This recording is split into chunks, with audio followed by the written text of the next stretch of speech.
هاي الباك اللي ساليتو فيه ستوك وعجب كل شيء وفرناه لكم من جديد وبنفس الثمن اللي عجبكم بزاف. اجيو نشوفوا شنو فيه.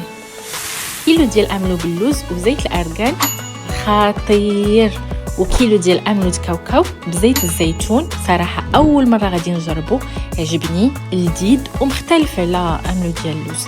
كيلو ديال العسل ديال الخزامه، كيلو ديال العسل ديال الخروب، كيلو ديال العسل ديال الطغموس. العسل شوفوا راه كل واحد والمذاق ديالو، انا شخصيا كنحلي به كلشي. كيلو ديال الكسكسو ديال البلبوله زائد الزعفران الحر والحريره البلديه ديال تعاونيه كروم الفلاحيه اللي صوبتها من اجود انواع الحبوب. فيها بلبوله، هربل ديال القمح وديال الذره وديال الشعير، زائد النافع والكرويه، يعني فطور كامل ومكمول. اللي بغى يقوي الجسم ديالو ويعطيه شي حاجه صحيه عليه بهذا الباك. واستفدوا من العرض قبل ما يسالي.